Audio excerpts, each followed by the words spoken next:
Sekitar 7 bulan yang lalu, kita udah pernah bikin video build PC untuk editing machine kita sehari-hari. Tapi dalam 7 bulan tersebut, kita ngerasa kayaknya speknya ini agak kurang deh, apalagi buat jangka waktu yang lama.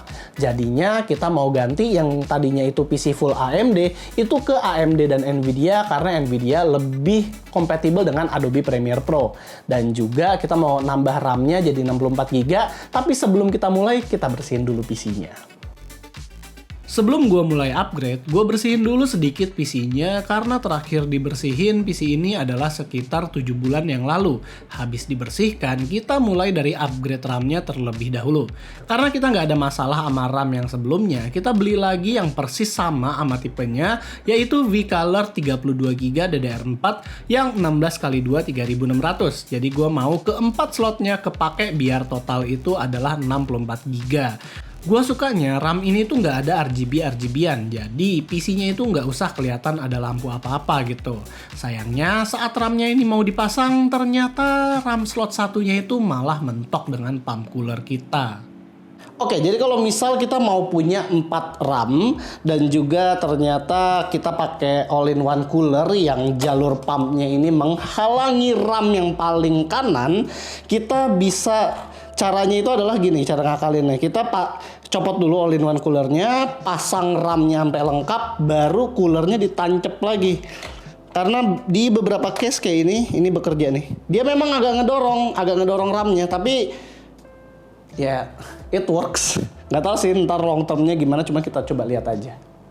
Karena gue copot coolernya, sekalian gue pasang juga thermal paste yang baru. Thermal paste yang gue gunakan sekarang adalah Master Gel Maker dari Cooler Master. Itu adalah salah satu thermal paste yang high-end pada zamannya.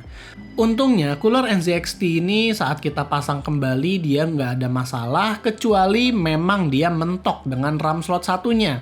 Semoga aja, walaupun bersentuhan begini, tapi nggak akan pengaruh apa-apa ke penggunaan long term-nya. Selain RAM, gue juga nambahin antena buat wireless switch, karena PC ini gue biasanya taruh di bawah dan cukup jauh buat pencet power.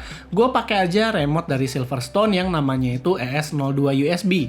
Yang ini gue dapat dari Computex 2023, jadi ini bukan dibeli dari Silverstone Indonesia. Baterai remote-nya ini bukan rechargeable, tapi cuma sekedar kayak baterai jam gitu aja. Tapi kita enaknya sih dikasih obeng buat gonta-ganti baterai. Jadi ya sebenarnya ini cukup mudah. Masang di motherboard-nya pun device-nya cukup gampang. Kita tinggal colokin aja ke USB 2.0 port dan colokin slot power SW dan reset SW di front panel I/O. Extendernya juga kita bisa colokin lagi ke front I/O dari casing biar power button si casing itu masih bisa terpakai. Terakhir, gue juga upgrade VGA dari RX 6750 XT ke RTX 3080 Ti. Bukan karena apa-apa sih, tapi kebetulan GPU kita di sini Nvidia-nya memang lebih powerful ketimbang AMD. Dan juga ada beberapa game pro Nvidia yang kita mainin, dan kebetulan pas pakai 6750 XT suka nge-crash atau bahkan bikin PC-nya mati. Di sini kita pakai GPU-nya dari MSI, yaitu MSI RTX 3080 Ti Supreme X. Walaupun pertama-tama gue agak ragu karena ini adalah flagship line-up-nya MSI di ranah GPU, tapi untungnya PSU kita ini udah 1000 watt, jadi masih bisa buat ngangkat sebuah RTX 3080 Ti yang TDP-nya udah 350 watt ke atas. Walaupun sayang, di dusnya kita nggak menemukan VGA stand holder sama sekali karena mungkin ketinggalan di reviewer sebelumnya. Jadinya kita beli aja VGA holder imut-imut yang harganya nggak sampai 50.000 ini. Masangnya ini gampang, tinggal extend aja, abis itu taruh di antara VGA dan casingnya. Overall ini cuma upgrade minor aja dan nggak merubah semua estetiknya. Walaupun ya berkat VGA-nya ini, sekarang PC gue jadi lebih berwarna-warni RGB. Sebenarnya punya PC yang cross brand antara Mobo dan GPU ini ya agak ngerepotin, dimana gue mau matiin RGB-nya aja itu mesti install Armoury Crate buat Mobo dan MSI Center buat VGA. Untungnya setelah semua dimatikan, PC-nya ini cantik, hanya menampilkan suhu CPU dan GPU di all-in-one coolingnya aja. Sementara komponen lain itu nggak terlalu kelihatan karena kaca NZXT-nya ini kaca yang gelap. Buat kabel yang biasanya semrawut di belakang, gue cuma rapihin sedikit aja pakai kabel wrap, dan overall menurut gue ini udah cukup oke walaupun hasilnya nggak terlalu rapih-rapih banget. Tapi kan kita pakai PC-nya juga nggak ngeliat ke bawah-bawah, jadi ya masih oke lah.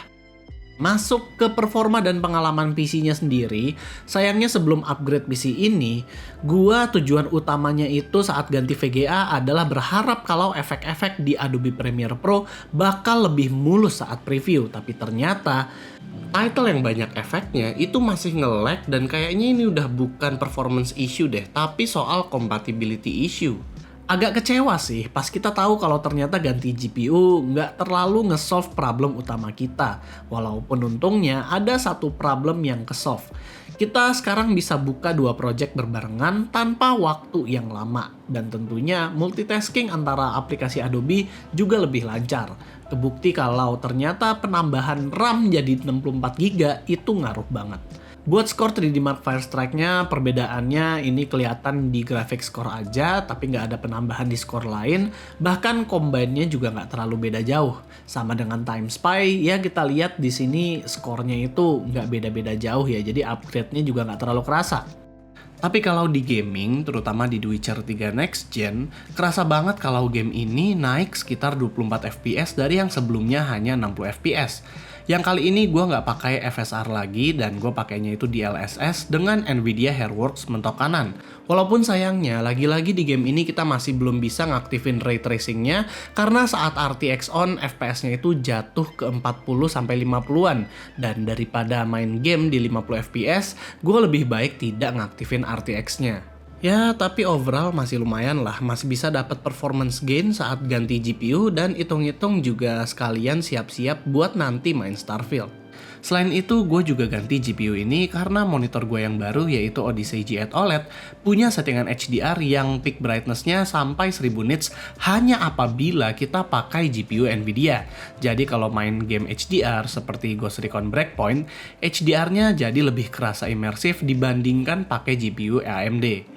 Untungnya saat full load, total power consumption komputer ini juga nggak terlalu sadis, mentok hanya di 630 watt, tapi itu pun kadang stabil hanya di 525 watt saat main game. Sayangnya saat desktop mode malah wattnya itu cukup gede, bisa sampai 350 watt walaupun cuma nonton YouTube aja. Jadi kalau hanya nonton Disney Hotstar, Netflix, atau YouTube, gue lebih prefer pakai smart monitor aja karena mentok-mentok hanya di 110 watt. Overall upgrade PC yang kali ini cukup memuaskan, gue sekarang nggak perlu nyelip-nyelip lagi buat nyalain komputer, dan buat nyalainnya ataupun monitor itu tinggal pakai remote aja. RAM-nya juga sekarang bertambah, bisa lebih multitasking lagi, dan GPU-nya itu seharusnya udah bisa dipakai buat long term, dengan catatan build PLN ya memang bakal bertambah. Walaupun sangat disayangkan di upgrade kali ini gue masih belum bisa nambah fan di PC-nya, karena kemarin kebetulan fan-nya itu lagi sold out. Walaupun nggak menyelesaikan masalah kita, tapi semoga aja PC ini bisa lebih cepat ngerender video yang beresolusi tinggi ke depannya. Karena pastinya kita mau ganti resolusi dari Full HD ke 4K nantinya. Dan kalau misalnya buat gaming, ya semoga aja PC ini bisa kuat main Starfield karena gue udah nggak tahan buat mainnya. Jadi itu aja sih paling videonya. Kalau kalian suka dengan video kayak gini, kalian bisa kasih kita like, share, dan subscribe. Dan di sini gue Rizky, always stay safe and stay healthy.